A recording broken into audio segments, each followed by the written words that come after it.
제가 누가복음 강해를 쭉 그동안에 해왔는데 잠깐 좀 멈추려고 그래요. 그리고 성령님께서 저에게 오늘날 돌아가는 그 모든 그 세계 정세와 이 시사적인 문제들을 놓고 말씀을 전하기를 제 마음에 이렇게 주셔서 그런 쪽으로 말씀을 좀 해볼까 합니다. 오늘은 그 한반도 민족이 한반도 민족이라고 그러면 남쪽과 북쪽 다 말하는 거예요. 한반도 민족과 하나님 나라라는 그러한 그 기독교인들이 가지고 있는 세계관이 있거든요. 여기에 대해서 말씀을 좀 같이 나누려고 해요. 오늘날 그 한반도가 이 세계인의 관심에 놓여 있음을 우리가 다 알고 있죠.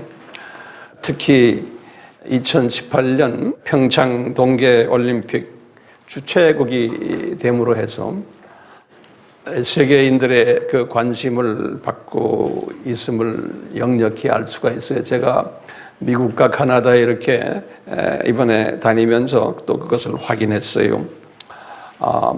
우리나라가 2002년에 월드컵도 주최하고 또 88년에 하계올림픽도 주최하고 만만치 않은 나라예요.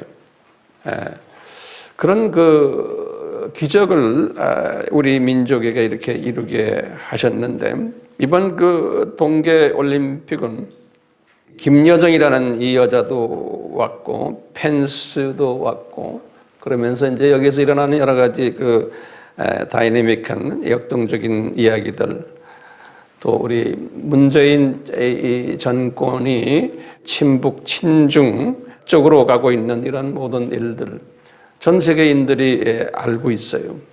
그리고 미국이 여기에 대해서 상당히 불편해하고 일본도 마찬가지로 불편해하고 그러면서 요새는 그 웹에 유튜브나 이런 데 보면은 이제 올림픽이 끝나면은 4월에 위기설이 지금 난무하고 있음을 우리가 다 알고 있지 않습니까? 이것은 세계인들이 다 알고 있는 이야기예요. 우리가 지금 여기에 아주 그 뜨거운 감자로 지금 대두되고 있고 그 4월 위기설에 아주 그 중심에 있는 우리가 지금 되어 버렸어요. 이번 일을 통해서 또 남남 대결도 일어나고 남북 대결을 말할 것도 없고 여러 가지 지금 복잡한 상황이 우리 눈앞에서 지금 전개되고 있어요. 그러면 이제 우리가 이제 던져야 될 질문 하나가 있어요. 왜 이 조그마한 나라가 70년 전에 이 일본에서 해방을 당하고 그리고 한 몇 년 있다가 남북으로 갈라져서 첨예한 대립을 하면서 70여 년 동안 이런 일을 하는 가운데 북쪽은 북쪽대로 하나의 특색 있는 나라로 저렇게 되어버렸고 남쪽은 남쪽대로 또 이런 모습이 되어버렸어요. 그러는 가운데 이 한민족이 북쪽은 북쪽대로 남쪽은 남쪽대로 세계인의 관심 민족으로 거론되고 있음이 틀림없어요. 그러면 왜 이런 그 일들이 오늘날 일어나고 있을까? 이 한반도에 이런 그 세계적인 관심사들을 일으키시는 그 배경이 무엇일까? 고민해 볼 필요가 있겠죠. 저는 이 문제를 가지고 나름대로 이렇게 고민하면서 주님과도 대화하면서 그럴 때마다 저에게 이렇게 분명히 가르쳐 주시는 부분이 하나가 있어요. 이게 뭐냐면 우리 한민족이 하나님의 특별한 은혜를 받은 민족으로 저는 확신하고 있어요. 그 하나님의 은혜를 받았는데 어떤 은혜를 받았냐면 이 마지막 때, 이 말은 뭐냐면 교회 시대 2000년이에요. 예수님의 공중 재림 전까지 그 공중 예수님의 그 재림, 이 마지막 때 추수꾼 민족으로 예정되어서 또 때가 되어서 불리움을 받은 민족으로 저는 보고 있어요. 그래서 지금은 이제 이 불리움을 이미 받았지만 이제는 실제로 이것이 가시적으로 이런 일이 일어나는 때가 지금이라고 보고 있어요. 그러니까 하나님의 때가 있는데 우리 전도서 3장에도 항상 하나님이 때가 있어요. 그 때는 우연이 아니고 창세전에 디자인이 되셔가지고 은혜로 예정되었고 때가 되어서 불리움 받는 이러한 일들이 있었기에 우리 민족이 지금 이러한 세계의 이목을 끄는 조그마한 민족, 그것도 둘로 갈라져서 아주 집안 싸움을 목이 퍼져라고 싸움하는, 목 갖다 대고 싸움질하는 이런 모습들 우리가 적나라하게 매스컴을 통해서 다 보여주고 있는 거예요. 같은 민족인데 서로 대화도 안 하고 서로 죽일 놈이라고 그러고 하면서 그 한쪽은 남쪽은 참 자유주의 민족인데 저 북쪽은 악하고 아주 독재주의 민족으로 양분되어 있는 이 모습을 전 세계에 그대로 쫙 다 보여주는 거예요. 예, 매일매일 뉴스에 이 뉴스가 나오는 거예요. 부끄럽죠? 그런데 그 속에는 하나님의 숨어있는 뜻이 있음을 오늘 제가 좀 말씀을 드리려고 그래요. 성경에 분명히 여기에 대한 암시적인 가르침이 있는 것이 분명하겠죠? 그래서 이제 여러분들이 저에게 물을게요. 황 목사님, 성경에 어디에 그런 게 있습니까? 라고 이제 질문이 던져질 터인데, 제가 이제 성경을 먼저 드릴게요. 창세기 10장 21절에서 32절에 보면은 그 셈의 족보가 나와요. 셈. 우리 알다시피 창세기 10장은 노아 홍수 직후에 노아의 세 아들들을 통해서 인구가 퍼지는 이야기가 거기에 있어요. 그 세 아들, 첫 번째 아들이 셈이고, 셈은 아시아족의 조상이고, 우리 알지요? 그 다음에 함은 아프리카인의 조상이고, 그리고 이제 야벳은 유럽인의 조상이다라고 우리가 이렇게 다 공부했지 않습니까? 근데 셈의 족보를 이제 기록한 것이 10장 21절에서 32절에 셈의 족보가 나오는데요. 셈이 1대손이에요. 셈에서 아들이 5분이 나와요. 엘람, 성서에 보면은 아수르, 아르박사, 그 다음에 룻, 아람, 이렇게 5분의 이름이 나와요. 이제 셈에서요. 그런데 이제 요 셈에서요, 세 번째 아들, 아르박삭에다가 이제 동그라미를 쳐놓으세요. 요 아르박삭, 항상 하나님은 여러 형제들 중에서 한 사람을 딱 이제 쓰시는 것, 여기에서도 우리가 발견이 돼요. 아르박삭이, 이 아르박삭 셋째 아들을 통해서 살라라고 그래요. 여기는 3대 손이에요. 다시 말하면 셈의 살라. 그리고는 살라를 통해서 에벨이라는 아들이 나와요. 그러니까 에벨은 4대 손이에요. 셈의. 근데 에벨이라는 말은 영어로는 영어 성경에 E-B-E-R이 에베르 그래요. 에베르. 헤베르는 요 말은 뭐냐면 히브루라는 말이에요. 히브루. 우리 히브루 사람들이란 말 들었죠? 이 강 건넌 분들 그런 의미의 히브루. 그러니까 에베르가 히브루 사람들의 조상으로 이제 보시면 돼요. 그 이름 자체가. 그래서 에벨이라는 이름이 굉장히 중요한 이름이고 그 안에 숨겨진 뜻이 있어요. 근데 이 에벨이라는 요 사람, 다시 말하면 히브루라는 요 사람이 아들 둘을 낳아요.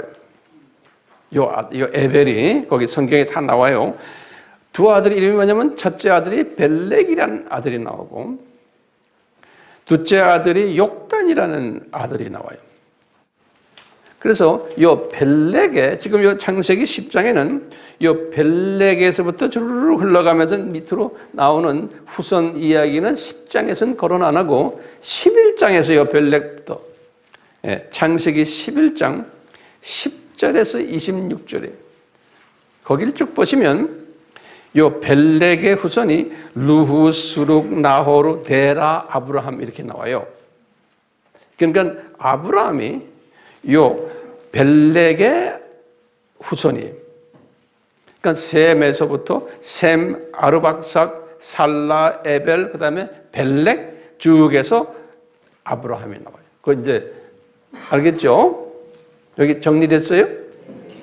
그리고는 욕단이라는 두 번째 아들이 있어요. 벨렉에 여기다 욕단에다 동그라미를 쳐놓으세요. 크게. 요 욕단의 아들들이 13명이 있어요. 창세기 지금 10장 26절에서 30절에 지금 쭉 나와요. 욕단의 아들들이 몇 명이에요? 13명인데 13명들이 동방 쪽으로 갔다 그랬어요. 이스트 사이드. 그러니까 항상 예루살렘을 중심으로 중동을 중심으로 동방하면 이 아시아 쪽이에요.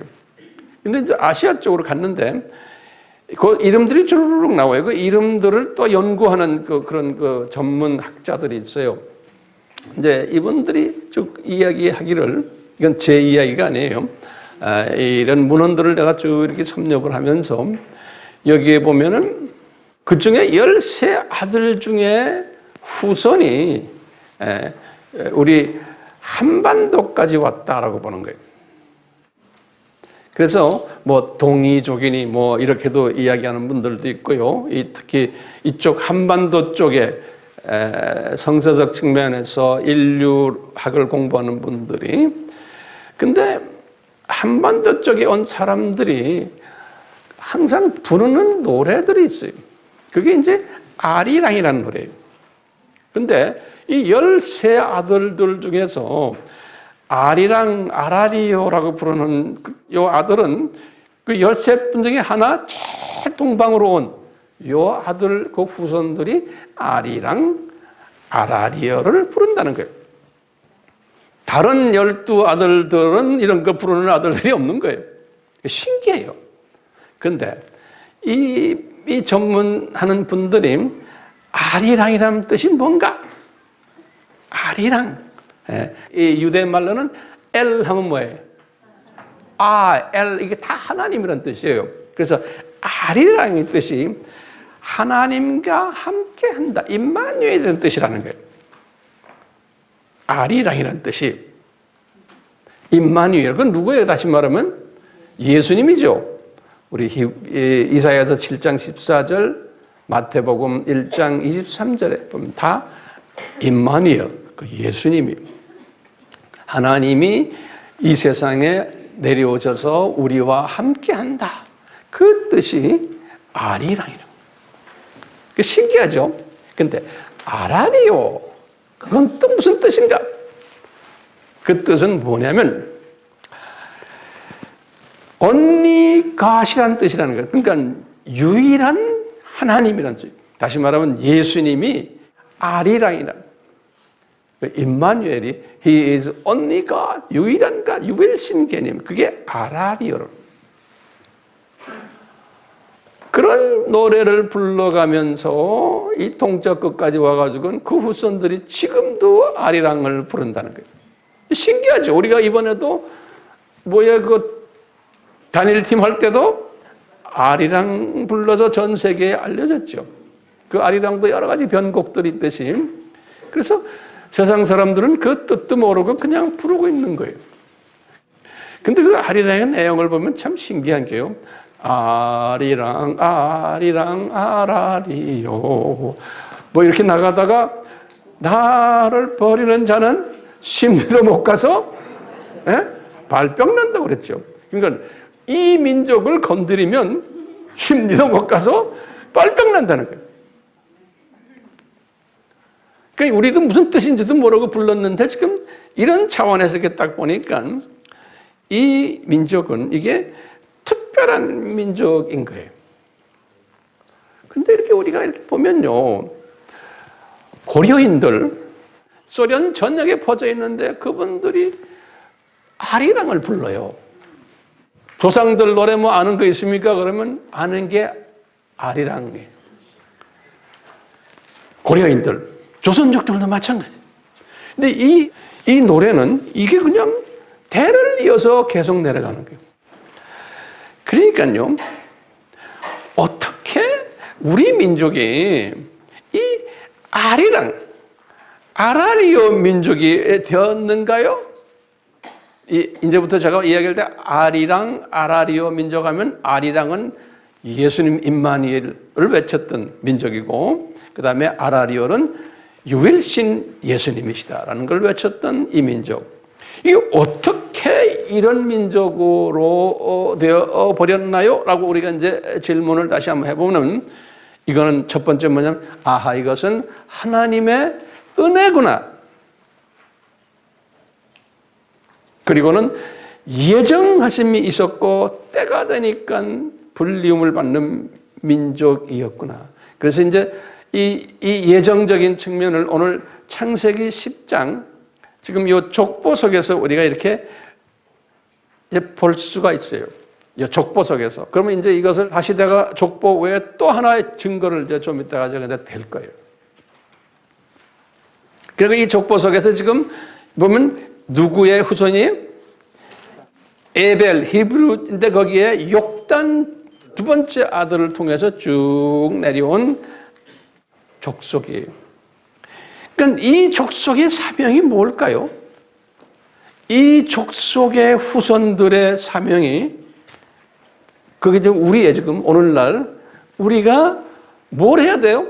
우리는 만방에 다니면서 아리랑을 외쳐야 되고 아라리오를 외쳐야 되는 사명받은 족속들이에요. 다시 말하면 예수 그리스도의 정체성을 외쳐야 되고 예수 그리스도가 누구라는 것을 외쳐야 되는 그러한 사명을 받은 민족이에요. 그러니까 선교 사명을 받은 민족인 거예요. 우리가요. 이 신약 시대에 보면 예수님부터 시작을 해서 쭉 오늘날까지 요 선교 일을 하라고 그랬잖아요. 지상 사명이죠. 사도행전 1장 8절, 마태복음 28장 19절 20절 너희들은 모든 족속에게 예수 그리스도를 증거하라 그랬는데요. 이 선교를 하라 그럴 때 기독교의 역사를 보면 꼭 하나님은 시대별로 한 민족을 딱 잡아다가 그 민족을 사용하세요. 선교 민족으로 시대별로. 그랬어요. 주 30년 예수님의 승천 그때부터 오순절 사건부터 시작해서 주 70년 이스라엘 패망과 성전 파괴된 70년 곧 40년 동안에는 어느 민족을 주 복음 전하는 민족으로 사용했나요? 이스라엘 민족인 거예요. 이스라엘 민족. 본국 민족과 디아스포라 이스라엘 사람들. 그리고는 이스라엘 사람들이 주 70년에 눈이 감겨버린 거예요. 예수님을 보지를 못하고.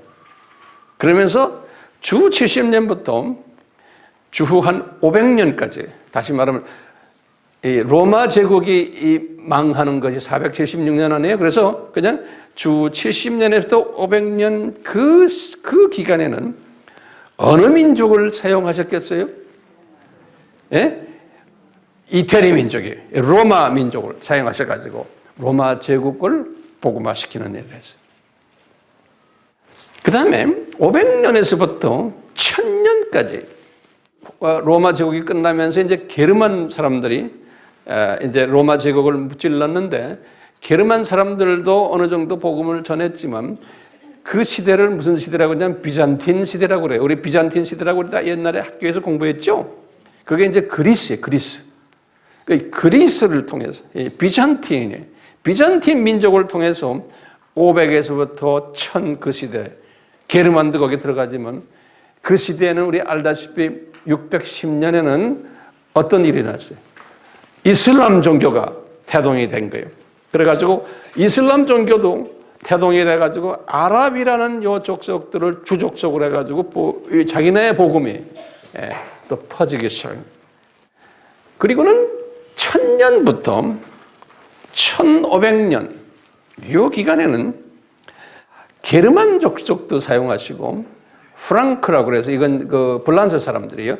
불란서 민족도 사용하시고 거기다 또 슬라브족을 또 사용하셨어요. 요때. 그리고는 1500년부터 종교 개혁이에요. 1800년까지. 요때는 이제 콜로니얼 피리어드예요. 식민지를 만드는 피리어드. 그래서 이제 배를 타고는 불란서 사람들이 아프리카 쪽으로 가고, 그 다음에 앵글로 섹선들도 아프리카 쪽으로 가고, 그리고는 스페인 사람들은 이 중남미로 간 거예요. 포르투갈 사람들. 그래서요, 요 앵글로 섹선, 불란서, 스페인, 포르투갈 이런 그룹들이 복음 전하는 족속들로 전 세계를 휩쓸었어요. 그리고 1800년부터 소위 이제 개신교 운동이 1800년부터 일어나거든요. 그 개신교의 첫 선교사 이름은 윌리엄 캐리라고 그래요. C-A-R-E-Y. 윌리엄 캐리라고요. 영국 분인데요. 이 사람부터 개신교의 선교사의 아버지라 부르거든요. 1800년이에요. 이 1800년부터 1900년, 그 100년 사이는 이제는 다른 나라보다도 이 개신교 측면에서 보면 앵글로 섹선을 사용하셨어요. 그래서 이제 영국이죠. 이 앵글로 섹선을 통해서 전 세계에 이분들이 그 당시에 전 세계를 지배하고 있었기 때문에 선교사들을 내보내서 이분들로 하여금 하나님이 복음을 전하도록 하셨어요. 요 100년 동안은. 그리고는 이 1900년부터 2000년 요 기간은 앵글로색선의 후손들인 미국 사람들이에요. 그래서 이 미국 사람들을 통해서 영국과 이제 손을 잡고 미국이 주로 된 거예요. 미국이 주가 돼가지고 선교를 해왔던 것이 1900년부터 2000년까지예요. 그러다가 신기하게도 영국도 미셔너리의 숫자가 점점 줄어들고 교회들도 줄어들고 미국도 아직도 선교사가 전 세계에서 제일 많이 나가 있지만 예전 같지가 않은 거예요. 이런 틈바구니 속에서 새롭게 혜성같이 나타난 민족이 우리 한반도 민족이에요.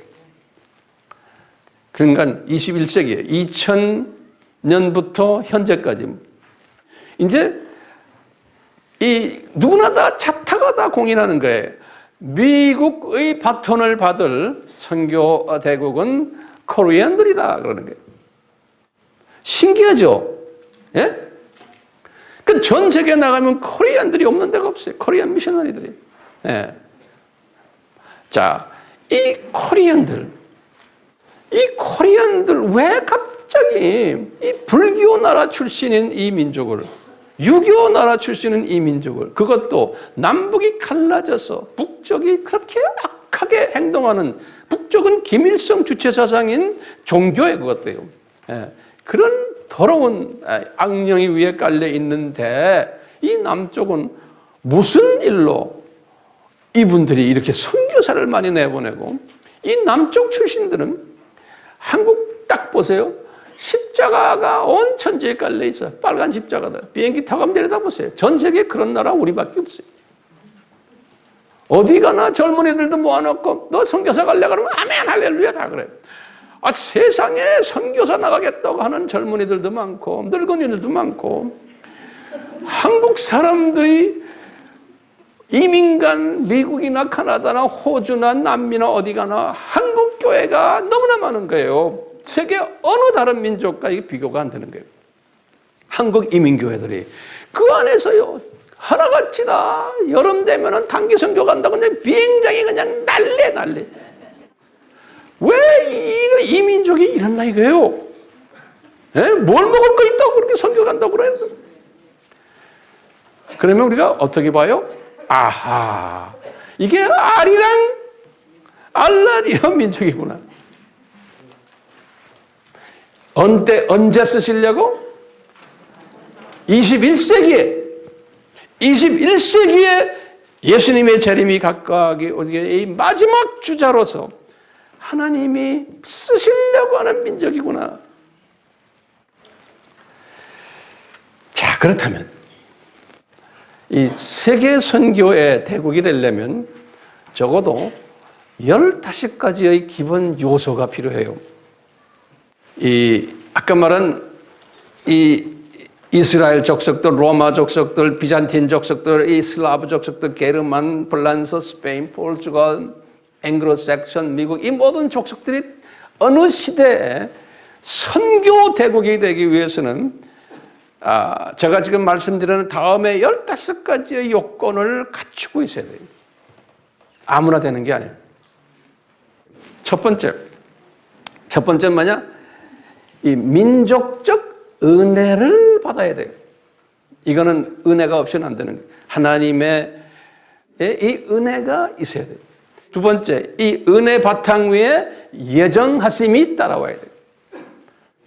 예정하심과 부르심이 콜링하는 거예요. 세 번째는요, 민족적 때가 차야 돼요. 그게 아무 때나가 아닌 게 각 민족들에게 허락하신 때가 있어요. 이거 개인에게도 똑같아요. 네. 근데 우리의 때는 뭐예요? 지금이에요. 우리 민족은 지금. 그 다음에 네 번째는 이렇게 해서 된 사람들에게 오순절 다락방 사건이 일어나야 돼요. 성령 세례의 사건이 일어나야 돼요. 다섯 번째는요, 이 복음 때문에 이 민족적 핍박이 따라와야 돼요. 같은 나라 안에서도 이 복음 전하는 사람들이 핍박을 받는, 그래서 순교까지 일어나는 일이 있어야 돼요. 그게 다섯 번째. 여섯 번째는 크리스천의 숫자가 많아야 돼요. 선교대국이 되려면. 일곱 번째로는요, 교회의 숫자가 많아야 돼요. 여덟 번째로는요, 그런데 이 신학이 복음주의, 선교 마인드, 복음주의 신학이 돼야 돼요. 복음주의라는 건 예수 중심. 자유 진보 신학 가지고는 안 돼요. 아홉 번째는요, 이 나라에 선교 지향적 크리스천, 교회, 신학이 많아야 돼요. 열 번째는 신학교가 많아야 돼요. 11번째는 사역자들과 목사와 선교사들이 많아야 돼요. 12번째는 선교 마인드를 가진 평신도가 많아야 돼요. 13번째는 그 족속이 가지고 있는 정치 그룹들이 크리스찬들을 핍박하지 말아야 돼요. 이 말 이해가 되세요? 우리나라의 이 사회가 기독교인을 핍박하면 우리가 선교대국이 될 수가 없어요. 14번째로는요, 경제적으로 부유해야 돼요. 나라가. 교회도 말할 것도 없고요. 15번째 마지막으로는요, 교회와 교인들이 선교 자금을 뒷받침해 줘야 돼요. 15가지예요. 자, 그런데 이제 A라는 족속으로, 다시 말해서 이제 이 한 족속에서 이제 다음 족속으로 넘어갈 때 되면 어떤 일들이 일어나면 이 15가지 중에서 몇 가지가 결손이 와요. 이 15가지 중에서 몇 가지가 문제가 생겨요. 그러다 보면 선교열이 이렇게 적어지면서 바톤이 게르만족으로 넘어가거나 또는 앵글로색션으로 넘어가거나, 이 바톤을 넘길 때 꼭 그런 증세들이 있어요. 똑같이 지금 영국과 미국이 그 증세를 보이니까 그 바톤이 지금 어디를 넘어가고 있어요? 우리 한국으로 지금 넘어오는 거나 마찬가지예요. 그러니까 이제 미국 사람들이 이런 그 한국에 이 사명이 있다는 것을 예전에 한 20년 전만 해도 제가 이제 신학교에서 이제 가르칠 때 이런 이야기를 가끔 이제 백인들에게 하면 백인들이 아주 기분 나빠해요. 그 양반들 콧대가 세죠. 콧대가 있잖아요. 우리보다 코가 세잖아요. 콧대가 있어요. 그래서 교만하고요. 그러니까 이제 백인도 아니고 동양인 교수가 그런 말을 하면요. 아주 뻣뻣해요. 20년 전만 해도요. 그리고 코리아 하면서 뭐 어쩌고 그러면 난 또 뭐라고 그러는지 아세요? 나는 코리안이 아니다 이놈들아. 나는 아메리카에서 교육받은 아메리칸이에요. 아메리칸 코리안이에요. 그러면 짝소리 안 해도 돼요. 근데 요새 와서는 이제는 이 아메리칸들이 이제는 영국도 마찬가지예요. 코리안들에게 이제 야 우리 좀 헬프해줘. 그러면 이제 이 사람들이 가지고 있는 많은 노하우들이 있어요. 선교적인 노하우들 굉장히 많거든요. 이런 걸 우리와 이렇게 같이 나누면서 한국 사람들이 그것을 이제 가지고 있는 이러한 세대에 우리가 지금 살고 있어요. 자, 그러면 제가 한번 여쭤볼게요.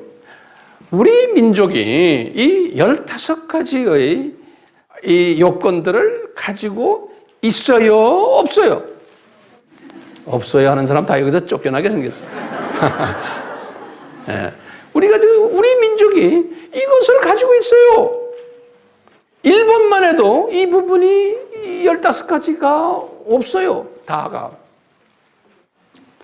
중국도 15가지가 완전히 없어요. 많은 선교지 국가들 가보면요. 이 15가지가 없어요. 그런데 우리가 이것을 가지고 있어요. 우리가 이제 그렇기 때문에 민족적 은혜를 이미 받았고, 민족적 예정하심과 부르심 받았죠. 민족적 기다리심도 지금 됐어요. 때가 찼어요. 때가 차니까 오순절 다락방 사건이 우리 민족에게도 일어난 거예요. 이게 언제예요? 1903년이에요. 원산에서. 예. 1900년에는 이 미국의 토피카 캔사스라고요. 거기에서 이것이 일어났어요. 성령 세례 사건이. 예. 오순절 다락방 사건이. 몇백 년 동안 이런 일이 없다가 이것이 일어났는데 그것이 미국에서부터 시작을 해서 이것이 LA의 그 아주자 스트리트 처치로 갔다가 1903년에 우리나라의 원산에 떨어졌어요. 그 다음에 영국의 웨일즈에 떨어졌어요. 그러니까 그 많은 세계 나라 중에서 이 성령의 불이 떨어진 것이 영국의 웨일즈 사건이라고 그래요. 그 다음에 우리나라의 원산 사건이. 그러니까 이게 우리나라예요. 거기에서 이 선교사들이 먼저 회개를 해가지고 이다가 이제 1907년에 이 평양의 그 장대현 교회라고 거기에서 우리 코리안들이 모여가지고 대표적인 분이 길선주 목사님이라고 그러죠. 이 코리안들이 모여가지고 성령의 불을 받은 것이 1907년 1월 14일이에요. 이때부터 이 오순절 사건을 우리 민족이 그때 받았어요. 그것도 남쪽이 아니고 북쪽에서 받은 거예요. 북쪽에서. 그러니까 우리가요, 이 평양이라는 저 동네가 지금은 우상단지로 가득 차 있지만 그 자리에 지금 김일성 동상이 앉아 있고 김일성에게 지금 이 우상을 섬기는 일을 지금 하고 있는데 우리 예수님은 전지하시고 전능하시고 무소부재하신 분이신데 이분이 이것을 프리 디자인 했겠어요? 안 했겠어요? 제 생각은 이거 다 예수님이 디자인하신 거예요. 북한이 지금 저렇게 노는 것도.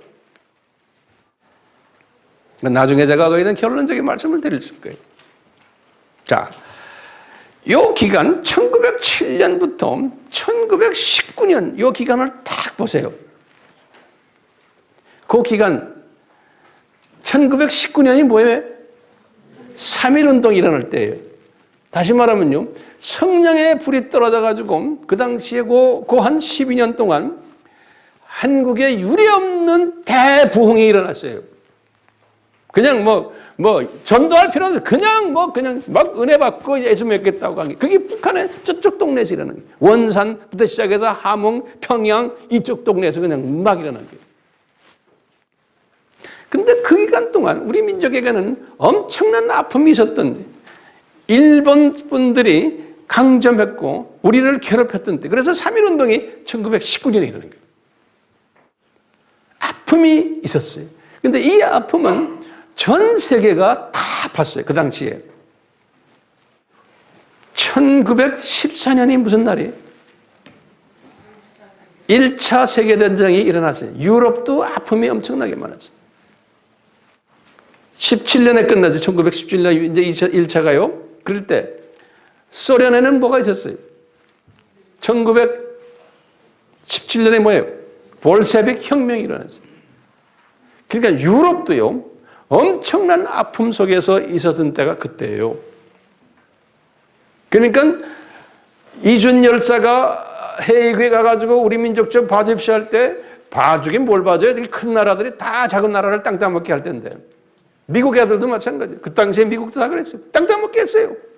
그러니까 일본 아이들이 땅 따먹게 한 거예요. 우리 그냥 먹어버린 거예요. 위에 그냥 만족까지 나중에. 그러니까 뭐 안 돼요. 이제 그런 때였어. 그런 때. 야, 이런 때인데 1938년 6월에 부산의 해운대 교회에서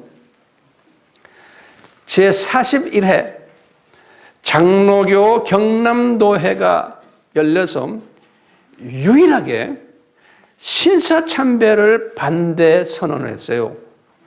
이 그룹이 이제 그 부산에 가면 우리 이제 지금은 고려신학, 고려파들이라고 그래요. 예. 그냥 목숨 달고 한 거예요, 이분들이. 그래서 순교자들이 속출되고 주기철 목사님이 다 그쪽, 그 당시에. 이상하게 부산에서 그것이 일어났어요.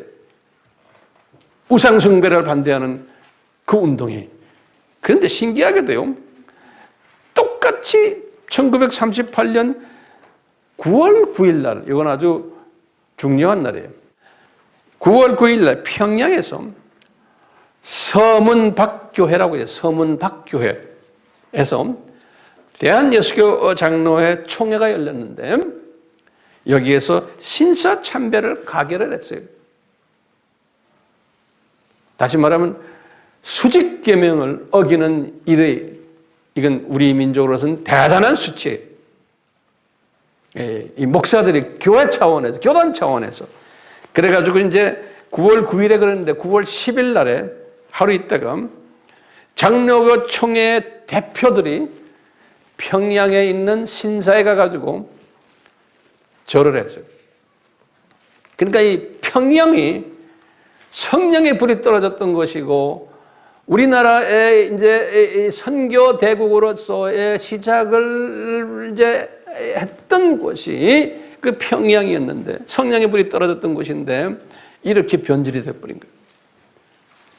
그러면서 조그마한 씨들이 남아가지고 저 밑에 부산 그룹들 중에서도 그 소수 소위 지금은 고려파 애들이에요. 이 신사참배 반대를 해왔던. 그래서 지금도 이 고려파는 같은 장로교지만 이거에 대해서 굉장히 자랑스럽게 생각하는. 나중에 이제 전쟁이 끝난 후에 우리 6.25가 끝난 후에 이 고려파와 다른 장로교 팀들과 좀 다툼이 있었어요. 왜냐하면 이 고려파 분들이 너희들은 다 싹군들이다. 그래서 그냥 그러니까 또 과거는 과거고 하고 또 왜 우리를 짝꿍이냐 이놈들하고는 또 서로 좀 불편했겠죠. 그래서 좀 아팠어요. 이런 문제 때문에. 자, 그런데 조금만 더 봐요. 1948년에 9월 9일에 북한 김일성이 북한인민공화국 정권을 수립했어요. 이게 다 하나님의 뜻 안에서 움직인 거예요. 1950년에 딱 2년 후에 6.25가 일어난 거예요.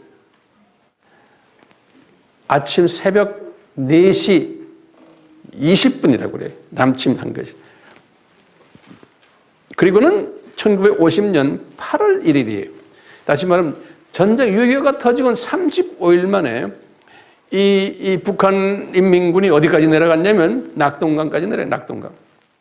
그래서 낙동강 전선이라고 그래요.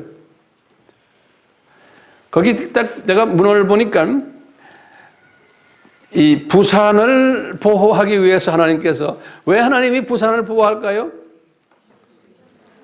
부산이 그래도 뭐 했어요? 예, 신사참배 판대한 그룹들이 거기에 있는 거예요. 그러니까 주님께서 보실 때 거기를 보호하신 거예요. 그래가지고 그러니까 하나님의 자녀들을 훈련시키는 일을 지금 누가 해요? 이 김일성 그룹들이 하는 거예요. 오케이? 자, 그래가지고요, 부산을 보호시키기 위해서 낙동강에서 딱 전선에 딱 막혀가지고요, 딱 보니까 지도를 보니까 마산, 포항, 대구까지 그 라인이에요. 거기까지가 쫙 막 이제 낙동강 전선이. 그리고는 9월 15일에 1950년에 지금 인천 상륙 작전이 시작이 된 거예요. 그리고는 3년 후에 1953년에 휴전협정이 맺어지고 지금까지 38선 경계가 생긴 거예요. 그 후에 이제 이 장대현 교회 그 자리와 그 근방에 김일성 태양신 우상이 건립되고 이렇게 됐는데 또 신기한 게요. 부산이 그렇게 나오다가 부산이 또 변질돼 버린 거예요. 그래서요, 우리나라는요, 이 전라도에 기독교인이 제일 많아요. 우리나라 기독교인의 전라도는 내가 데이터에 보면 약 한 30%에서 40%가량의 전라도 사람들은 기독교인이고, 열심인 분들이 이 호남 사람들이 많은 거예요. 자, 그런데 이 경상도 사람들은 대구만 딱 내려가도 기독교인 퍼센테이지가 10%밖에 안 돼요. 경상북도는. 그리고 절간 많고. 그렇죠? 근데 거기서 더 내려가면, 부산으로 내려가면 데이터에 의하면 7%, 7%밖에 안 돼요. 기독교인 퍼센테이지가. 그러니까요, 이 부산 쪽은 우리가 다니는 웬만한 선교지보다도 기독교인 퍼센테이지가 낮은 거지. 그러니까 거기가 선교지예요.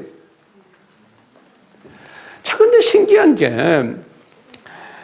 2013년 10월 30일에 부산에서 뭐 했어요? 제10차 WCC 총회가 열린 거예요. 이게 종교 다원주의를 주창하는 소위 크리스천들이지만 이게 악의 세력들의 이 우상을 섬기는 이러한 변질된 기독교의 총화, 세계의 총화 대회가 부산에서 있은 거예요. 그 은혜를 받은 그 부산이 또 그렇게 또 변질된 걸 우리가 볼 수가 있는 거예요. 이게 다 수수께끼들이에요. 자, 이런 가운데서 이제 6.25 때 이 많은 핍박받는 크리스천들이 남쪽으로 내려온 거예요. 북쪽에서. 그 그룹들이 남쪽 기독교 성장의 주춧돌이 됐고 촉매자가 된 거예요. 이 그룹들이. 이 남쪽이 세계 선교의 주춧돌이 되기 위해서 이 아리랑 민족의 일을 하기 위해서 하나님의 이 북쪽의 하나님의 자녀들을 골라가지고 남쪽으로 내려보낸 거예요. 그러면서 이 북쪽은 완전히 이제 지하교회로 들어가서 그 후손들이 거기에 지금 NK 우리 이야기 다 들었잖아요.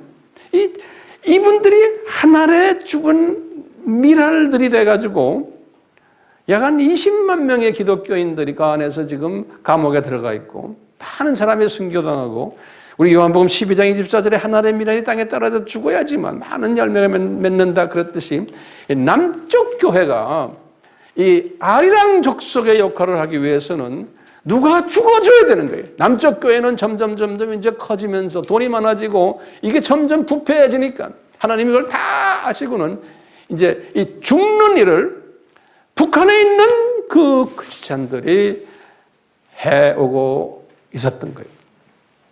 우리 민족의 중요한 이 대들보 역할을 이 NK 북한에 있는 그 북한 하나님의 사람들 그 사람들을 통해서 지금도 해오고 있는 거예요. 그렇기 때문에 우리가 NK 사역을 그냥 쉽게 생각하시면 안 돼요. 그 NK들 중에서 지금 주님께서는 어떻게 또 기근을 던져가지고 또 바깥으로 옮겨오는 그 안에서 옮겨와야 되는 사람들. 그 옮겨 10사람이 왔으면 한 2-3명이 기독교인들, 하나님의 자녀들이 묻혀서 오는 거예요. 이 기근이라는 것은 하나님이 인구 이동을 시킬 때 보면 꼭 기근을 사용하셨어요. 아브라함 때도 그렇고 이스라엘 사람들도 그렇고. 자, 이런 지금 상황 속에서 우리가 지금 동계올림픽을 지금 맞았고 김여정이라는 그 자녀가 왔다 갔다 하고 문아무개가 지금 대통령이 돼가지고 이렇게 저렇게 지금 우리가 지금 이런 상황 속에 살고 있어요. 우리는 지금 이 모든 사건들을 이 성서적인 시각으로 우리는 지금 보는 거예요. 성서적인 시각으로 우리가 당면한 이 문제를 어떻게 봐야 되냐. 자, 아이러니하게도요. 이 NK라면 노스 코리아예요. 그다음에 SK는 사우스 코리아예요. 그래서 내가 NK와 SK가 이 완전히 정반대 국가로 하나님이 이렇게 만들어 놓은 거예요. 과거 한 70년 동안 성령의 불이 먼저 떨어졌던 그곳인데, 예. 자, 지금 2017년 오픈도어 또는 전 세계 그 핍박받는 교회의 그 데이터를 만드는 그룹이 있어요. 그 그룹의 리포트를 딱 보니까 전 세계에서 가장 기독교를 핍박하는 나라가 주 한 20-30개 나오는데 그 중에 넘버 10까지를 내가 골라봤어요. 봤더니 첫 번째 나라가 뭐냐? 항상 2016년에도 15년에 똑같아. 노스 코리아예요. 북한이. 그러니까 대표적인 나라예요. 전 세계에서 기독교인을 가장 핍박하는 나라가. 성경만 들고 다녀도 사형감이니까요. 두 번째가 소말리아예요. 소말리아. 이게 다 이슬람 나라들이에요. 나머지 나라들은. 세 번째가 아프가니스탄이에요. 네 번째가 파키스탄이에요. 다섯 번째가 수단이에요. 여섯 번째가 시리아예요. 일곱 번째가 이라크이에요. 여덟 번째가 이란이에요. 아홉 번째가 예멘이에요. 열 번째가 에리타리아라는 나라가 어디 있냐면 그 에티오피아 있죠? 에티오피아가 저 북쪽 땅을 뜯어서 독립시킨 나라. 여기 에리트리아. 예전에는 이태리 나라의 그 속국이 됐는데 이 다 이슬람 나라예요. 소말리아하고 붙어 있는 나라예요. 에리트리아. 이 모든 이슬람의 이 강한 반기독교 세력 중에서도 넘버원이 누구예요? 우리 민족이요. 오순절 다락방 경험한 우리 민족이에요. 이게 신기하지 않아요? 그러면서 우리 민족이 그냥 가만 앉아만 있으면 괜찮은 게 아니에요. 이 사람들이 지금 김일성을 우상화를 하고 있는 거예요. 주체 사상이란 건 김일성 종교예요. 김일성을 하나님으로 찍는 거예요. 봉수교회에 전도사 되는 여자가 그 웹에 들어가서 보세요. 미국에 가가지고 어느 교회에서 설교를 하는데 뭐라고 그러냐면 우리의 하나님은 김일성입니다 하고 떠들고 있는 거예요. 봉수교회라는 그 교회의 전도사가. 자, 그러니 첫째 북한에 가지고 있는 아이러니가 기독교 박해국 중에 최고 박해국이라는 거예요. 근데 남한은 뭐예요? 기독교가 가장 성한 나라가 전 세계에서 남한이에요. 두 번째는 가장 가난한 나라 중에 하나가 지금 이 NK예요. 근데 전 세계에서 10번째로 부자 나라가 뭐예요? SK예요. 사우스 코리아예요. 자, 세 번째는요.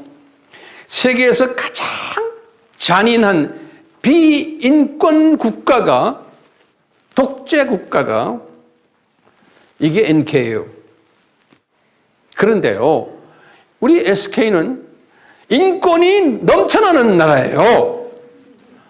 이게 너무 넘쳐나가지고요. 이 경찰 알기를 우습게 알아요. 경찰 말도 안 들어요. 공권력 무시가 됐어. 언론 자유, 별난 놈이 나와서 별난 소리 다 해도 누가 막는 놈이 없어. 무법천지 나라거든. 우리나라가 이게 지금 대모 제멋대로 하고 윤리 도덕이 땅에 떨어진 나라예요. 우리나라가요. 자, 네 번째인가 모르겠어. 이 북한은 또 뭐가 있냐면 군사적으로 보면 핵보유국이 된 거예요. 그래가지고 이것이 지금 소형화 단계에 있고 경량화 단계가 된 거예요. 남한은 핵이 없어요. 핵보유국이 돼가지고 지금요, 이 핵보유국이 돼가지고 이놈이 지금 굉장히 지금 심각한 거예요. 왜 핵보유국이 된 것이 이렇게 심각하냐면요. 뭐 핵 가진 나라들이 지금 6-7나라가 돼요. 왜 들어가 보세요. 왜 하필이면 북한이 핵을 만든 거에 대해서 저렇게 난리를 지기냐 이게요. 미국이랑 지금 중동에서 특히 이스라엘 건드리면 안 되거든요. 미국이나 유럽의 모든 리더급 사람들 경제적으로 정치적으로 문화적으로 어떤 분야에서 최고의 리더 영향 있는 사람들 다 이스라엘 사람들이거든요. 유대인들이에요. 근데 이 지금 북한에서 그동안에 이 시리아하고 이란에다가 또는 아프가니스탄에다 이런 데다가 이 무기를 제공해 왔어요. 북한이 돈 벌기 위해서. 근데 이제는 이게 만약에 소형화가 되면은 엄청난 문제가 생기는 거예요.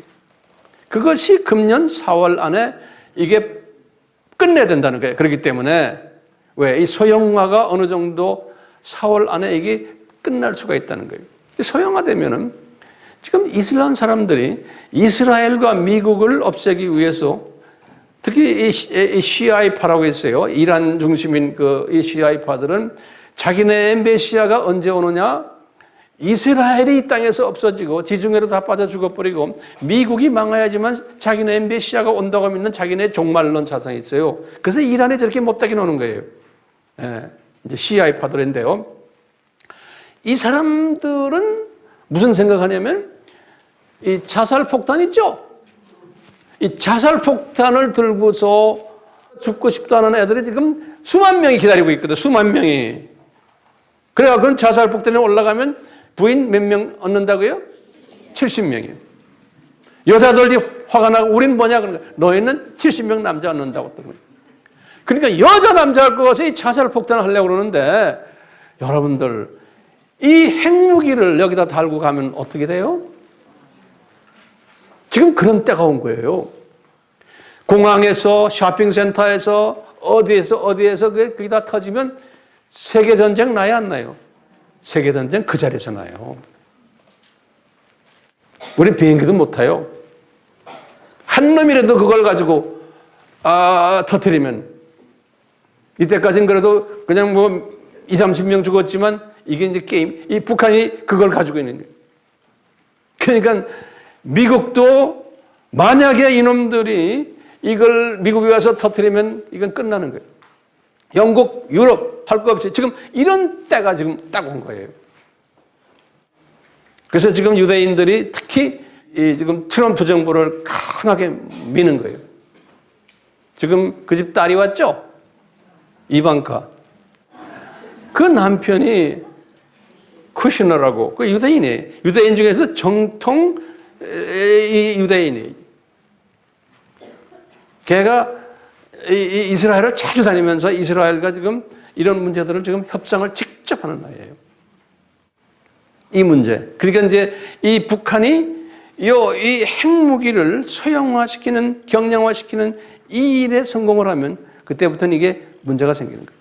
그래서 지금 이번에 또 어젠가 또 무슨 또 나왔죠? 해상 봉쇄 뭐 이런 것도 이게 다 이건 못하기 위해서. 그러니까요, 이 북한이라는 이 나라가 우리 민족이에요. 전 세계를 쥐고 놓고 하는 일을 하는 민족으로 그렇게 만들어진 거예요. 이게 그놈들이 잘내서 그래요? 나 생각이거든. 예수님의 장중에서 움직이는구나. 왜요? 모든 이 세상 만물은 누구의 장중에 있어요? 예수님의 장중에 있어요. 마태복음 28장 18절. 예수님이 뒷전 들고 구경만 하고 계셨어요? 아니에요. 하는 예수님께서 다 그런 걸 그냥 그대로 놔두는 거예요.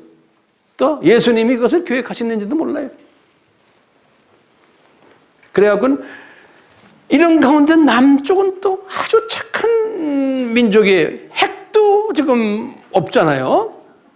그렇죠? 핵을 만들어도 되는데 미국 눈치 보면서 지금 못 만들고 있잖아요. 그뿐이에요. 우리는 세계 유엔 말을 잘 들어가지고 유엔 평화 유지군으로 나가 있고, 코이카 알죠? 국제협력단체 코이카가 나가서 각 나라 그냥 많이 도와주고, 거기다가 또 우리 선교사들이 근 3만 명이 나가서 얼마나 지금 돈을 뿌려요. 예? 달러를. 유엔 자금도 많이 내죠. 그러니까 유엔 사무총장도 나오잖아요. 이 민족의 한쪽은 세계 평화를 위해서 아주 지금 열심히 기여하는 나라고, 저 북쪽 저 아저씨들은 지금 이 세계를 완전히 뒤집어 놓는 일을 지금 하는데, 아주 그냥 이 두 그룹이 완전히 이건 다른 반대되는 행동들을 하는 거예요. 자, 보세요. 제가 질문 던질게요. 한반도에 만약에 전쟁이 일어나면 어떻게 되겠어요? 지금 이런 상황에서 4월에 만약에 전쟁이 나서 만약에 전면전이 일어났어. 그러면 어떻게 되겠어요? 소련도 기어들어올 거고, 중국도 기어들어올 거고, 미국은 미국대로, 일본도 기어들어오고, 이 땅 따먹기를 할 거예요. 이 땅을 놓고요. 북한은 뭐 돈이 없고 오일이 없고 이러니까요, 그 전쟁 공갈만치기 저놈들 못해요. 그러니까 이 땅이 이게 이 강대국들이 놀아먹는 땅으로 하루아침에 변해버리는 거예요. 자, 이렇게 하면은 우리가 아리랑 민족이 될 수 있어요? 못 돼요? 아리랑 민족이 될 수가 없어요. 우리는 성서적인 측면에서 이야기하는 거예요. 그러니까요, 요 땅 따먹기를 그놈들이 얼마든지 할 수 있지만, 우리 하나님이 막으실 거예요? 안 막으실 거예요? 막으셔야 되는 거예요. 막을 거예요. 왜요? 우리가 아리랑 민족이기 때문에 그런 거예요. 아리랑 일을 해야 되기 때문에, 그거 그냥 공연불이 안에 지금 해하고 있는 거예요. 남북이 하나가 돼가지고 더 멋있게 해야 돼요. 그러니까 북쪽에 있는 그 기도팀들, 헌신팀들, 목숨을 달고 예수님을 믿는 사람들이 이제 조인해가지고 같이 해야 되는 게 우리가요. 이 민족이. 그러니까 우리 민족이 통일이 돼야 되는데 이런 식으로 통일이 되면 안 되는 거예요. 만약에 지금 문재인 정부식으로 그 논리대로 통일이 된다면 연방국가가 되고 나중에 서서히 공산화돼 버리면 기독교는 이게 지하로 내려가게 되고 아리랑 국가 할 수 있어요? 없어요? 이 15가지의 이것이 부족해지는 거예요. 15가지 요건들이 있죠? 거기에서 우리가 부족하게 돼요. 그러니까 못하는 거예요. 자, 그렇기 때문에 우리가요, 아리랑 민족이 되려면 남북이 하나가 돼야 되는데 통일이 돼야 돼요. 남북이 통일이 되려면 지금 이런 상황 속에서 제 혼자 생각에 이거는 국부전으로 그냥 미국이 지금 우리나라 정부가 저렇게 나오면 바이패스 시켜가지고 저쪽에 핵을 때리고 중요한 부분들을 때리고 김정은이 죽여버리고 그 그룹들 쫙 해서 그냥 없애버리면 그냥 하루아침에 끝나는 거예요. 지금 그렇게 되기를 주님이 계획한다고 보고 있어요. 네. 그렇기 때문에 만약에 이 보수 그룹이 대통령이 됐으면은 전면전으로 갈 가능성이 있어. 그러니까 지금 진보 그룹이 대통령이 된 것도 하나님의 뜻이에요. 이 양반들이 지금 이렇게 진보적으로 나오니까 미국이 아예 그냥 제쳐놓고 그냥 때릴 수 있게끔 지금 기회를 만들어주고 있는 거예요. 그러니까 모든 건 다 예수님의 장중에서 지금 일어나고 있어요, 없어요? 있어요. 예수님의 창조에서 일어나고 있어요. 자, 이게 우리가요, 여러 번 제가 여러분들에게 가르쳤어요. 하나님의 나라라는 거예요. 하나님의 나라. 하나님의 나라가 뭐예요? 우리가 지금 성서에서 오늘 본문 말씀에도 나오지만 예수님이 그랬어요. 저 나라, 저 세상, 이 세상. 또는 뭐라 그랬어요? 내세 또는 금세 이런 단어를 썼어요. 이 말은 뭐냐면 이 아담이 타락 전에 이 7,000년 이 세상 전에 뭐가 있었다는 거예요? 영원한 저 세상이 있었다는 거예요. 그렇죠? 우리 공부했죠? 이 7,000년 이 세상이 있어요. 7,000년 이 세상이 있고 그 다음에 이거 끝나면 다시 저 세상으로 가는 것이 이게 하나님 나라에 전부가 다가. 그래서 우리가 공간적인 하나님의 나라, 시간적인 하나님의 나라 우리 다 공부했죠?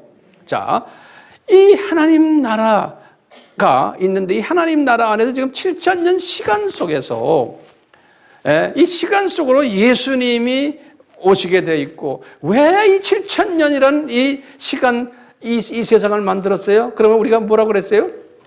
하나님의 창세전에 창조 목적을 가르쳐주기 위해서 창조 목적 교육 학교를 설립했다. 기억나세요?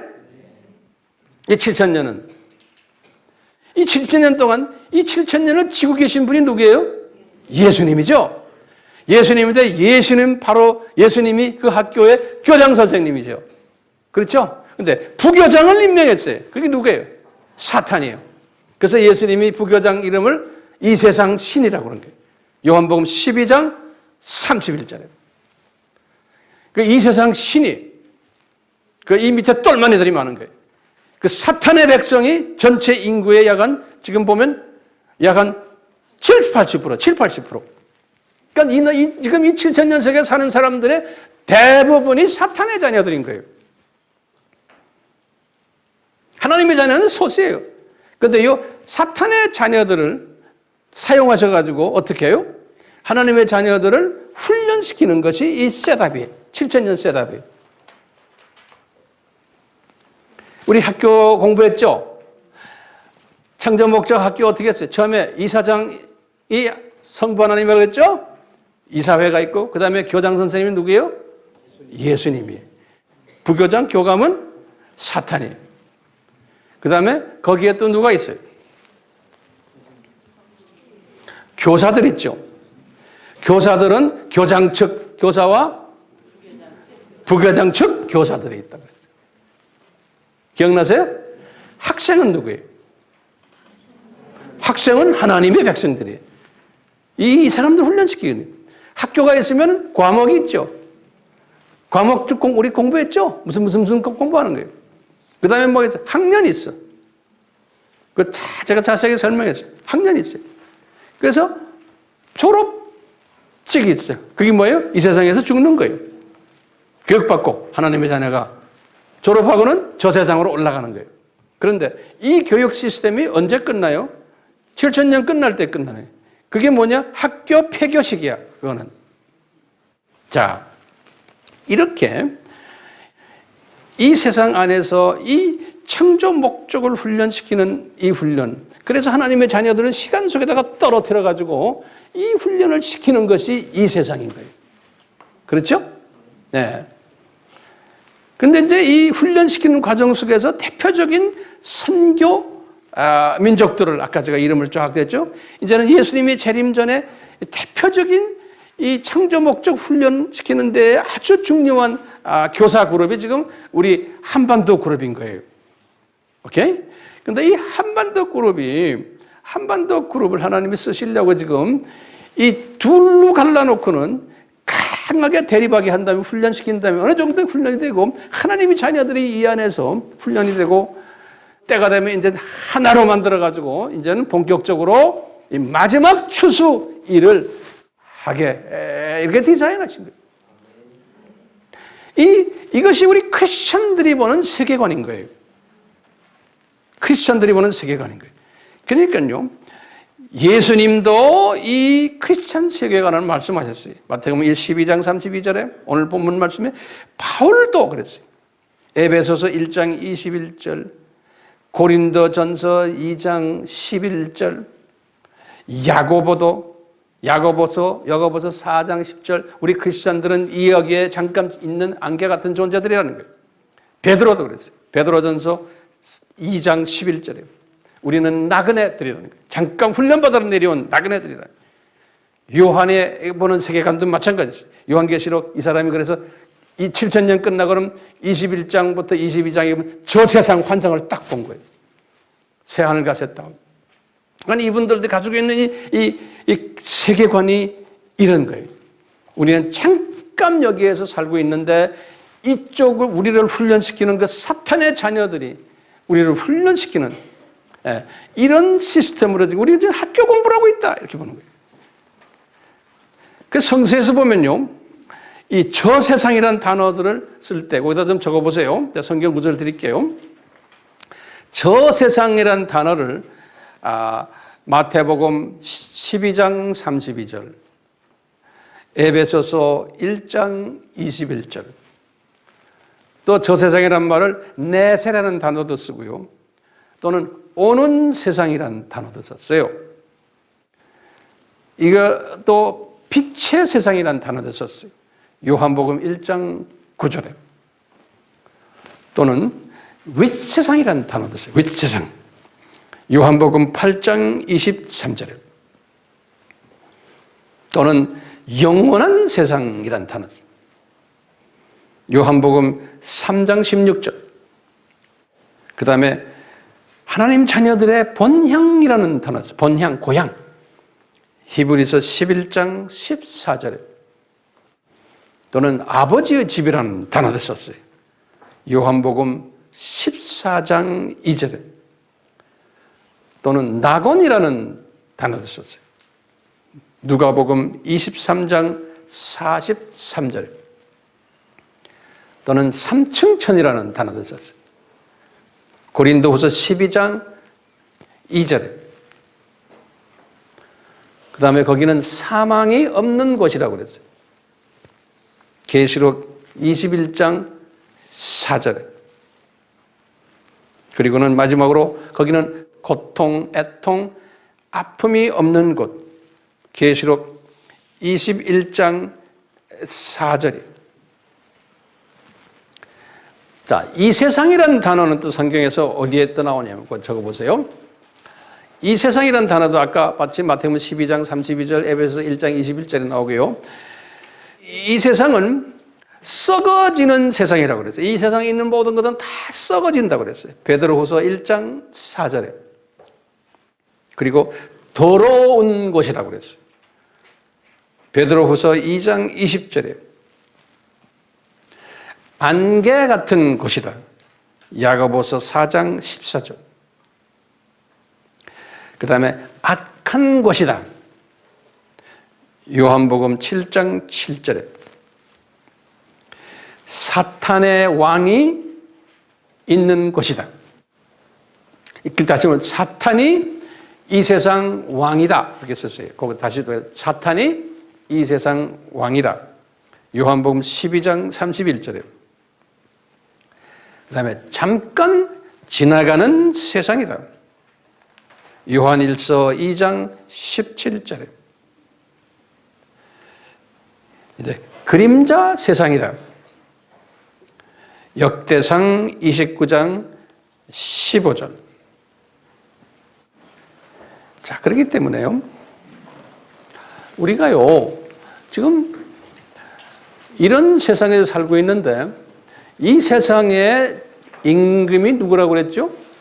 사탄이죠. 자, 그러면 사탄은 누구의 지배를 받는다고 그랬죠? 예수님의 지배를 받는다고 그랬죠.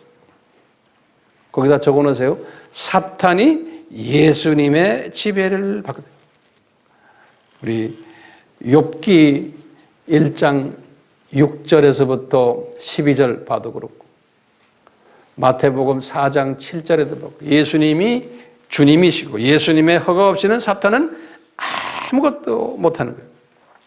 아무것도 못해요. 그런데 이제 제가 결론적인 한마디만 할게요. 이런 한국의 시스템, 다시 말해 하나님 나라의 시스템이 저 세상, 이 세상, 그 다음에 뭐예요? 저 세상 시스템인 거예요. 자, 그런데 우리가 지금 이 세상에 살고 있으면서 하나님의 자녀들인데도 이 시스템을 잘 모르고 있는 거예요. 이 시스템에 블라인드, 이 눈이 감겨진 것이 거의 한 60, 70%의 하나님의 자녀들이 그렇게 살고 있는 이 시스템. 이 사탄의 자녀들은 말할 것도 없고 하나님의 자녀들인데도 여기가 지금 이 세상이 자기 고향으로 생각하는 거예요. 장례식 때 이제 잠깐 깨닫다가 말아버립니다. 영적인 소경이라는 말을 예수님도 쓰시잖아요. 영적 소경들이에요. 이런 사람들이 지금 우리나라에도 엄청나게 많은 게 교회 안에 목사들도 선교사들도 뭐 교인들은 말할 거 없고요. 신학교들도 다 그렇고 대부분이 지금 그렇게 가는 거예요. 이 완전히 이 세상도 제대로 보지 못하는 그런 사람들을 우리가 뭐라고 했어요?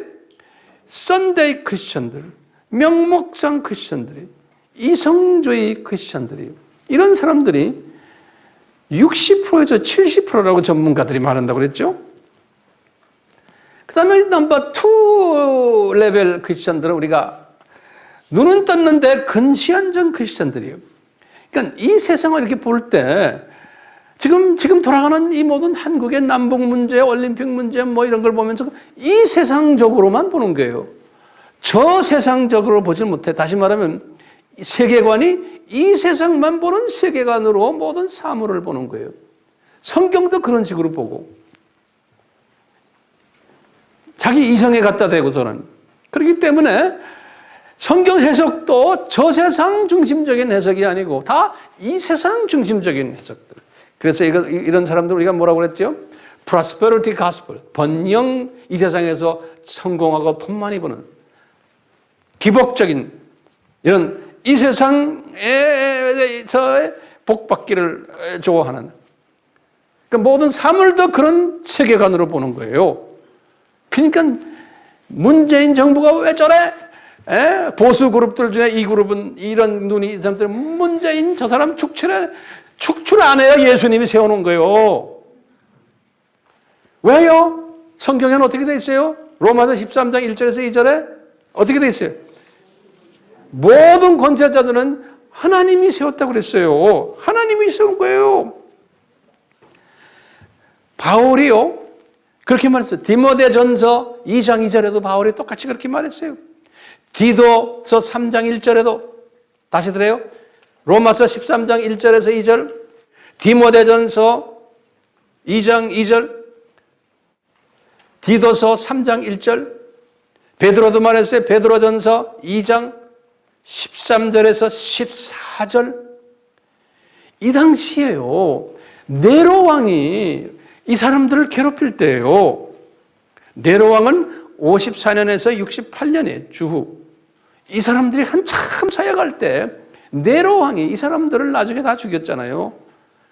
65년에 베드로가 네로 왕에 의해서 십자가 거꾸로 매달려 죽었잖아요. 68년에 참수당했죠, 바울이 네로 왕한테.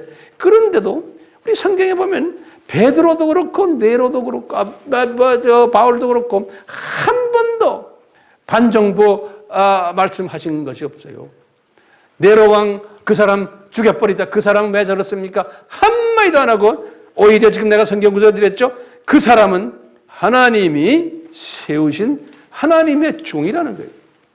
그러니까 바로 왕도 하나님의 종이라고 그랬죠. 성경에 보면요. 느부갓네살 왕도 이스라엘 사람들을 그렇게 괴롭힌 느부갓네살 왕도 하나님의 종이라는 거예요. 그런 측면에서 보면요. 히틀러도 스탈린도 택동이도 김일성이도 시진핑이도 김정은이도 사탄의 자녀들이지만 하나님이 그놈들을 하나님이 자녀들을 훈련시키기 위해서 다 세우는 하나님의 종들이라는 거예요. 그러니까 하나님이 우리를 위해서 그놈들을 세우는 거예요. 그놈들이. 그러다 때가 되면 싹 없어져 버려요. 우리나라의 지금 정권도요. 그분들도 뭐 하나님이 세웠지만 하나님은 예수님을 믿는 사람들이 아니에요. 천주교 나간다고 해서 예수님 믿어야 아니에요. 다 종교 다원주의고 동성애 다 이야기하고, 예? 뭐 타종교나 이거나 다 같다고 이야기하는 사람들이에요. 공산 저 북쪽에다 가서 김일성 앞에서 절도하는 사람들이에요. 이런 사람들이 다 주체사상 말하고 우리나라에 지금 지도자급들이란 그런 사람들이에요. 그런 사람들 우리 역사 우리가 아주 단세포적인 시각으로 보면 다 죽이고 싶죠. 예? 이 지금 일본 수준의 크리스찬들은 단세포적인 사고방식 가진 사람들이에요. 이 예수님의 이 역동적인 역사를 보지를 못하는 세계관 가진 사람들. 전체 그림을 보지를 못하는 거예요. 두 번째 그룹들도 마찬가지예요. 그런데 이 세 번째 그룹들은 어떤 그룹들이에요? 히브리서 11장 믿음 가진 분들이라고 우리 항상 이야기했죠. 이분들은 뭐예요? 내가 살고 있는 이 세상은 이게 잠깐 내가 지나가는 내가 방문자다. 때가 되면 나는 저 위로 올라가는 내 고향으로 가는 존재다라는 것을 항상 시각을 그 세계관을 가지고 사는 사람들이 이 믿음의 11절 11장 믿음을 가진 사람들이에요. 이런 측면에서 볼 때 우리는 지금 이 땅에 와서요. 하나님의 창조 목적을 내가 훈련받기 위해서 내가 지금 이 땅에 와 있는 존재예요. 우리를 그 훈련시키기 위해서 지금 지금 나라마다 예수 안 믿는 악한 독재자들 많고 예수 안 믿는 대통령 수상들 깔려 있어요. 그 사람들이 다 권력 가지고 돈을 다 가지고 있어요. 그것은 하나님 예수님의 창조에서 그 일을 지금 예수님께서 해왔어요. 인류 역사에서. 그러면서 이 사람들이 하나님의 자녀들을 훈련시켰던 거예요. 똑같이 지금 우리나라도요. 우리나라가 지금 진보들이 정권을 가졌으니 그것을 뭐 어떤 사람들은 뭐 한 몇 개월 있으면 그게 다 망할 거다. 뭐 별난 예언 받았다. 뭐 그런 예언 듣지 마세요. 뭐 별난 예언들이 여기저기 나오는 예언들이라고 다 들으시면 안 돼. 그러니까 그 예언을 이 성서적인 이 큰 역사적인 측면에서 성서를 보는 시각을 가지라고 제가 이렇게 긴 시간 이야기하는 거예요. 이 분별력을 가지라고요. 언제까지 진보 세력들이 우리나라를 뒤집을지 못해 주님의 때가 되면은 그분들은 지금 우리를 지금 저 북한의 김정은을 죽여버리고 핵이 무너지고 그냥 평화스럽게 남북이 하나가 되도록 만드는 하나님의 느부갓네살이나 바로왕 같은 도구들이요. 네로왕 같은. 예수님 당시에 보세요. 예수님 당시에 예수님이 오시기 전 오셨는데도 그 안에 네 그룹이 있었어요. 하나님을 아는 사람들도 바리새 그룹들, 로마 정권을 보는 시각이 그 사람들은 자기네 나름대로의 시각이었어요. 사두개 그룹들, 진보적인 사람들이 그 사람들은 또 로마 정권을 보는 그룹이죠. 또 에센파들 똑같아요. 더 보수적이에요. 그렇지만 이 사람들은 이 로마 정국의 반대 세력들이 아니었어요. 신앙생활 열심히 했던 사람들, 자기 나름대로. 그런데 거기에 열성당원, 열성당파가 있었어요. 이 사람들은 정치 그룹들이에요. 이 사람들은 뭐예요? 로마 제국 우리가 쫓아내야 된다. 에? 로마 제국은 이게 우리 쫓아냈을 때 우리 메시아가 오고 우리나라가 살아난다 그래가지고 이 사람들이 나중에 마사다에 올라가서 싸움하다가 주 70년 사건을 통해서 다 죽고 그 사람들 그 자기네가 외쳤던 것이 성취됐어요? 하나님의 계획은 뭐예요? 로마 전국이 무너지는 건 아직도 400년 더 있어야 돼요. 476년에 무너졌죠? 예수님의 큰 그림 속에서 지금 로마를 쓰고 계신데 단체포적인 눈으로 보니까 그놈들 로마 그놈들 없애야 된다고 소리 지르래. 그거 가지고 되는 게 한 큰 그림을 볼 줄 알아야 되는 거예요. 로마가 있어야지만 그 악한 놈들이 있어야지만 카타콤 교회도 있어야 되고 나중에 가서 이제 기독교도 이제 공인이 돼서 이 복음이 퍼져야 되는 선교적인 차원에서 하나님이 지금 이런 일들을 지금 디자인하셔서 움직이고 계시거든요. 우리 아리랑 족속들 지금 이런 경험 해야 돼요? 안 해야 돼요? 우리가 이런 경험을 해야 되는데 우리는 아리랑 사명이 있기 때문에 뭐 해야 됩니까? 절대로 망하지 않는 거예요.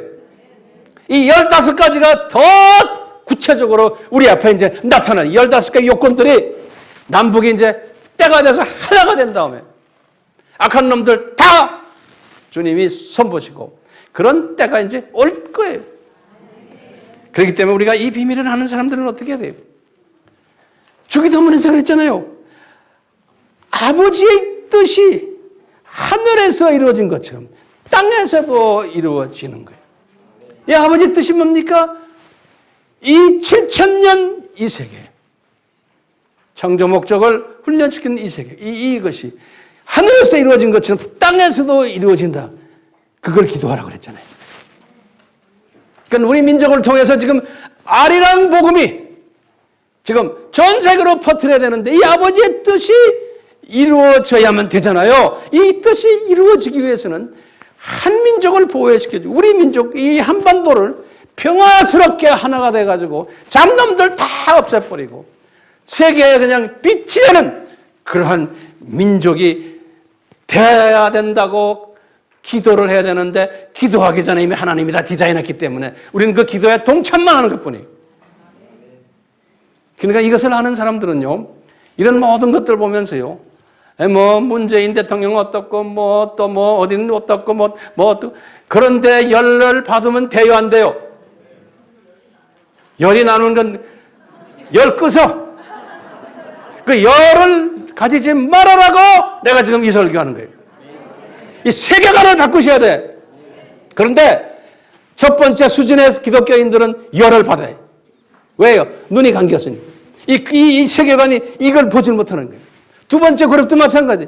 이 세 번째 그룹들은 이 시각이 팍 퍼져가지고 전체를 보는 그러한 사람들이 되어야 되는 거예요.